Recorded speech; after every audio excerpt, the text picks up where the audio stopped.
अस्सलाम वालेकुम। आपको अब्दुल खलीक की वीडियो पर खुश आमदीद। आसिफ अली जरदारी साहब ने बड़े घर को मनाने के लिए कोशिश शुरू कर दी और इस हवाले से बड़े घर के करीब तरीन शख्स जनाब शुजात हुसैन साहब, जिनकी गेट नंबर 4 के साथ पिछले कई दहाइयों से बड़े गहरे मरासिम चलते आ रहे हैं, उनके साथ मुलाकात भी कर ली है और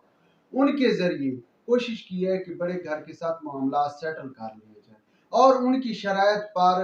जैसे पहले ताल्लुकात थे वैसे ताल्लुकात बहाल किए जाए। बड़े घर के साथ आसिफ अली जरदारी साहब की ताल्लुकात या पीपल्स पार्टी की ताल्लुकात में दरार उस वक्त आई थी जिस वक्त आसिफ अली जरदारी और खासकर पीपल्स पार्टी की क्यादत ने, मेन स्ट्रीम क्यादत ने कोशिश की थी कि विफाक को पीपल्स पार्टी के ताबे किया जाए। निगरान सेटअप जो उस वक्त बन रहा था, पीपल्स पार्टी की मेन स्ट्रीम जो क्यादत है उसकी ख्वाहिश थी कि निगरान सेटअप पीपल्स पार्टी की ख्वाहिश का हो, लेकिन जनाब सिर्फ स्टेक होल्डर पीपल्स पार्टी तो थी नहीं, यहाँ पर नून लीग के लोग भी बैठे थे, नून लीग के साथ साथ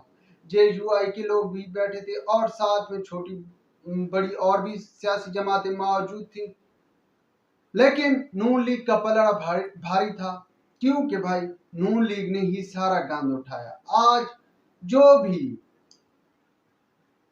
सवाल उठ रहा है, महंगाई के हवाले से बात होती है, तो आम पाकिस्तानी इसका जिम्मेदार शहबाज शरीफ और नून लीग को करार देता है। अब नून लीग ने जब गंद का टोकरा सर पर उठाया तो जनाब फिर हक भी उनका बनता था और इस हवाले से शहबाज शरीफ और नून लीग की करीब तरीन जो थी। लेकिन पीपल्स पार्टी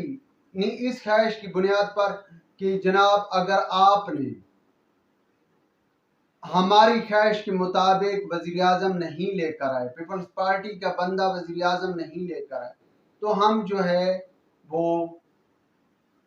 मजहमत की तरफ चले जाएंगे और सबसे पहले हम अपना कार्ड खेलेंगे कि जनाब हम इलेक्शन कराए जाएं और इस हवाले से पीपल्स पार्टी ने कुछ धमकियां देना शुरू भी कर दी और मजहमत की कोशिश भी की,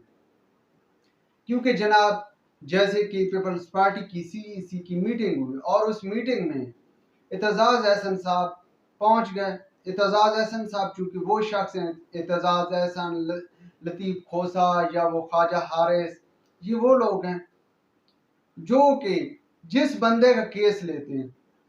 उस बंदे को सजा दिलवा कर उस पर अमल दरामद करवा के फिर उसकी जान छोड़ते हैं। इनका ये असूल रहा है।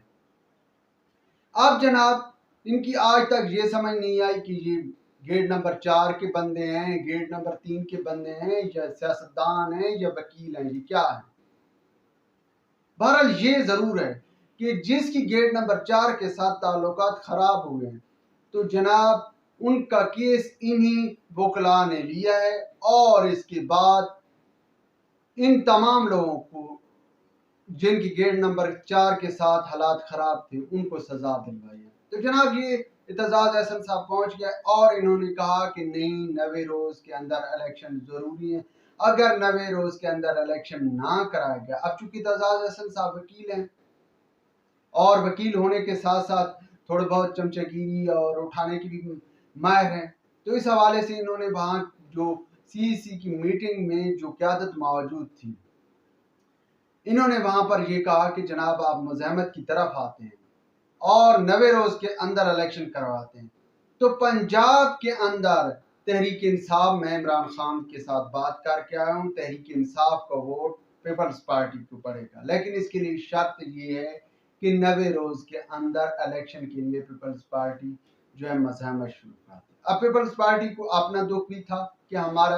बंदा, हमारा पीपल्स पार्टी का जो है शख्स वजीर आजम नहीं बना, जैसे कि पीपल्स पार्टी के लोग कह रहे थे कि वो ऐसा वजीर आजम चाहते हैं जो कि सियासतदान हो। अब उनकी ख्वाहिश तो पूरी कर दी गई, लेकिन जो शख्स सियासतदान था वो कैसे सियासतदान है ये और मैं आप जानते हैं।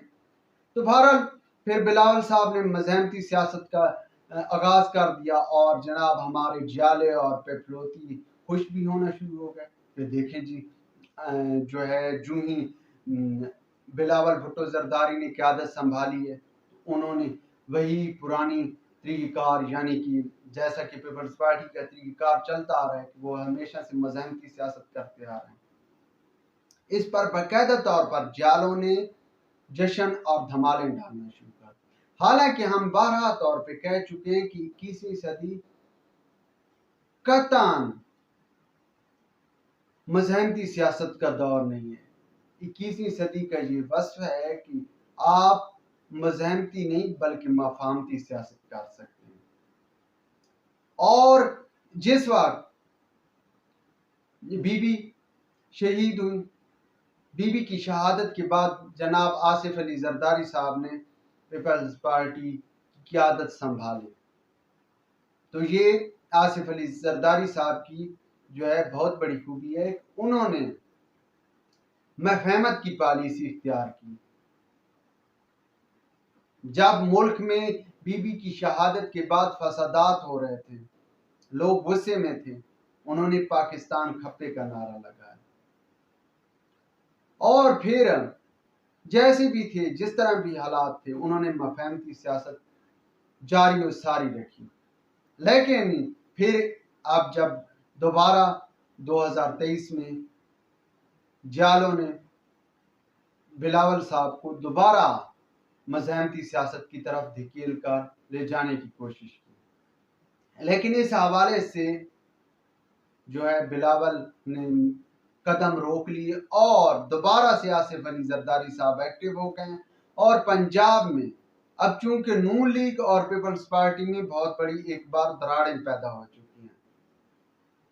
اور کچھ سکرپٹ لکھے بھی جا چکے ہیں، جو فیصلے ہونے ہیں آنے والے وقت میں، جو الیکشن ہونا ہے اس کے مطابق جو فیصلے وہ طے بھی کر لیے گئے، لیکن اب چونکہ پھر ایک بار پیپلز پارٹی کو سیاست میں ان رکھنے کے لیے دوبارہ آصف علی زرداری صاحب نے پنجاب کا رخ کیا ہے، اور پنجاب کا رخ کرنے کے بعد ایک تو بڑے گھر کے ساتھ تعلقات معمول پر لے کر آنے کی کوشش کرتی ہے، دوسرا پنجاب کے اندر انہوں نے کاف لیگ، اور سننے میں یہ آ رہا ہے کہ تحریک انصاف کا جو دھڑا الیکشن لڑے گا، جو پرویز الہی جس کی قیادت کر رہا ہوگا، جناب اس دھڑے کے ساتھ بھی ملاقاتیں شروع کر دی ہیں، اور آنے والے وقت میں پرویز الہی کا جو دھڑا ہوگا وہ اور پیپلوتھیے، یعنی کہ پرویز الہی والے یوتھیے اور پیپلوتھیے آپس میں بھائی بھائی ہوں گے۔ اب تک کے لیے اتنا ہی کافی۔ ولاگ کے بارے میں اپنی رائے سے ضرور آگاہ کیجیے گا۔ خدا حافظ۔